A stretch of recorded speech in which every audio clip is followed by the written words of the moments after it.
कि हम उठते हैं और फिर हम मकसद मेरा सवाल ये है, मैं आज पाकिस्तान की सिक्योरिटी एजेंसी से पूछ लेता हूं कि 2014 के धरने में तो आप मुझे बताते थे या हम सब लोगों को बताते थे कि राना सनाउल्लाह इतने अफराद का कातिल है। आप हमें ये एविडेंसेस देते थे कि ये शहबाज शरीफ के ऑर्डर्स के ऊपर ये कत्लेआम हुआ मॉडल टाउन के अंदर। हमें यह बतलाया जाता था कि दाता साहब के बम धमाके के अंदर या मुख्तलिफ शराइन्स के ऊपर जो बैंड आउटलेट्स का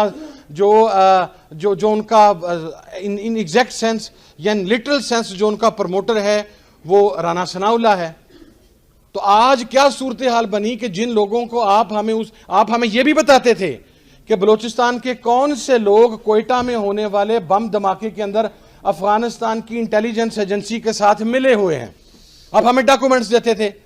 आप हमारे सामने डॉक्यूमेंट्री एविडेंसेस रखते थे कि ये मियां नवाज शरीफ साहब का वो फार्म है, मेरे पास अभी भी मौजूद है रियल शेप में। और कमाल देखिए कि मेरे वालिद जब मुस्लिम लीग के साथ थे और हम मुशर्रफ साहब के खिलाफ थे, तो जब वो सऊदी अरब में मियां साहब को मिलने के लिए गए तो हरम शरीफ में बैठे हुए अब्बा ने ये पूछा कि मियां साहब पाकिस्तान में बात हो रही है कि आपका कोई एग्रीमेंट साइन हो गया है। तो वो कहने लगे कि साहब मैं गवाह हूं इस चीज का और मैं कुरान के ऊपर इस चीज की कसम दे सकता हूं कि वो कहने लगे साहब झूठ बोला जा रहा है, मैं हरम शरीफ के अंदर बैठा हूं, ये मेरे सामने खाना काबा है, मेरा कोई एग्रीमेंट साइन नहीं हुआ। और अब मेरे पास वो एक्चुअल एग्रीमेंट है जिसका फाइल नंबर भी मौजूद है, जो रिकॉर्ड के अंदर जाके चेक किया जा सकता है। तो फिर मेरा पाकिस्तान के जिम्मेदारान से या हम सब का ये सवाल नहीं बनता कि जिन लश्करों के खिलाफ, जिन कलअदम जमातों के खिलाफ, जिन तालिबान नवाज लोगों के खिलाफ, जिन रियासत दुश्मन अनासर के खिलाफ आप हमें बताते रहे कि ये पाकिस्तान के गद्दार हैं, ये पाकिस्तान आ गया तो ये जनाब मोदी का जो एजेंडा है वो पाकिस्तान के अंदर लेके आएंगे, तो आज जब वो यहां पर आ गए हैं तो आप इन्हें सैल्यूट फिर किस मुंह से कर रहे हैं? फिर इसका मकसद ये है कि पाकिस्तान के अंदर गैर मुल्की ताकतों का एजेंट बनकर या साम्राज्य का एजेंट बनकर आप अपनी इज्जत भी करवा सकते हैं, आप ऐवाने इक़्तिदार में भी पहुंच सकते हैं। और अगर आप पाकिस्तान की बात करेंगे, अगर आप यहां पर कत्ल, और सबसे पहले तो इस्लाम के अंदर कंटेम्प्ट ऑफ कोर्ट का कोई कॉन्सेप्ट मौजूद नहीं है। हमारे यहां प्रॉब्लम यह है कि हम उन फैसलों को भी डिफेंड करना शुरू कर देते हैं। कंटेम्प्ट ऑफ कोर्ट का क्या मतलब हुआ? जनाबे वाला मॉडल टाउन की वो बच्ची बिस्मा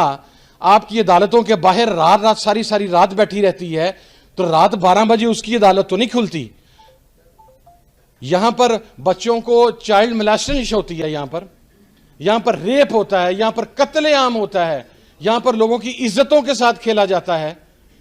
लेकिन हमारी अदालतों में तो वो केस 20-20, 25-25 साल। यहां पर तो एक कातिल MNA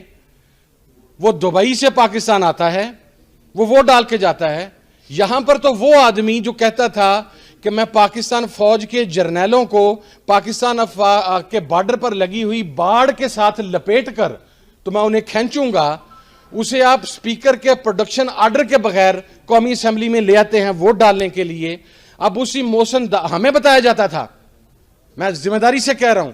हमें बताया जाता था कि ये मोशन दावड़ और वजीर जो वो अली वजीर है ये पाकिस्तान के मुखालिफ हैं, ये पाकिस्तान के दुश्मन हैं। तो जब आज उन्हें वजारतें दी जा रही हैं तो पाकिस्तान की सिक्योरिटी इदारों का काम पाकिस्तान की सॉवरेनिटी को प्रोटेक्ट करना है। अगर आप पार्ट नहीं हैं तो फिर आप ऐसे लोगों के पास कैसे ये चीजें जाने दे सकते हैं जिनको कल तक आप ही हमें बताते रहे कि ये गद्दार हैं, ये पाकिस्तान के मुखालिफ हैं, और ये अदालतें ही हमें बताती रही। तो मैं विद ऑल ड्यू रिस्पेक्ट, फैसलों की इज्जत है और फैसलों की मुखालफत है। कंटेम्प्ट अगर इस्लाम के अंदर को कॉन्सेप्ट है तो कंटेम्प्ट ऑफ ह्यूमैनिटी सबसे इंपॉर्टेंट है, कंटेम्प्ट ऑफ कोर्ट कोई इंपॉर्टेंस नहीं रखता यहां पर। जो और जब आपका निजाम साम्राज्य के तहत चलेगा, जब शरीयत का कॉन्सेप्ट ही मौजूद नहीं होगा, मेरा सवाल है, तो जब तक यहां पर इंसाफ और कानून यहां पर नहीं आएगा उस वक्त तक आपका हुक्मरान फलस्तीन और कश्मीर के लिए आवाज बुलंद नहीं करेगा। किसी बारे मेरे भाई को नागवार गुजरे तो मैं उसके ऊपर माजरत खा हूं। जब मुस्लिम हुक्मरानों की जायदादें, उनके बच्चे, उनके इंटरेस्ट वो आज की दुनिया के सबसे बड़े शैतान मुल्क अमेरिका के अंदर होंगे, तो फिर आप उनसे ये एक्सपेक्ट नहीं कर सकते कि वो फ़लस्तीन के इशू के ऊपर बात करें। ये बड़ी एक रिटर्न रियलिटी है, और बल्कि मैं कहता हूँ ये इतनी तल्ख है। कितने अमेरिकन्स जो एक्स प्रेसिडेंट्स हैं, उनके कांग्रेसमैन हैं, उनकी जायदादें ब्रिटेन में हैं या यूरोप में हैं? किसी की नहीं है। हर अमेरिकन जो स्टेक होल्डर है, जो उस मेन ओहदे के ऊपर आता है, वो मरने तक अमेरिका के अंदर ही रहता है। आपके हर हुक्मरान की जायदाद भी अपने रिस्पेक्टिव कंट्री से बाहर है, उसकी औलाद भी रिस्पेक्टिव कंट्री से बाहर है, उसका इंटरेस्ट भी रिस्पेक्टिव कंट्री से बाहर है। जनरल रहील शरीफ साहब सऊदी अरब तशरीफ ले गए, उनके लिए ये एजाज क्या कम था कि वो वफाद पाकिस्तान के सरबराह थे। और एक कॉन्सेप्ट होता है कि रियासत के ये जो जिम्मेदारान होते हैं, ये अपनी कैपेसिटी के अंदर भी एक रिस्क होते हैं, क्योंकि इनके पास स्टेट के राज होते हैं। हमें सियासतदान तो नज़र आता है कि वो लंदन में जाके बैठ जाता है, या वो ब्रिटेन में, वो यूरोप में जाके बैठ जाता है, लेकिन हमें पाकिस्तान का वो साबका चीफ जस्टिस नज़र नहीं आता जो अपनी चीफ जस्टिस के ओहदे से उतरते अपनी पूरी फैमिली को लेके अमेरिका में सेटल हो जाता है। हमें पाकिस्तान का वो जर्नल नज़र नहीं आता जिसकी ज़िंदगी में ही उसकी पूरी फैमिली वहाँ पर सेटल हो चुकी होती है। हमारी टॉप सीक्रेट, जिसे हम प्रीमियर सिक्योरिटी एजेंसी कहते हैं, अगर उसके सरबराहान यूएई के या किसी और मुल्क के पेरोल के ऊपर बैठे होंगे, तो फिर क्या आप ये उम्मीद नहीं कर सकते कि हमारी रियासत के राज दूसरों के हाथ में जा सकते हैं? हमारी रियासत, और ये पूरी दुनिया के अंदर आप जाकर देख लें,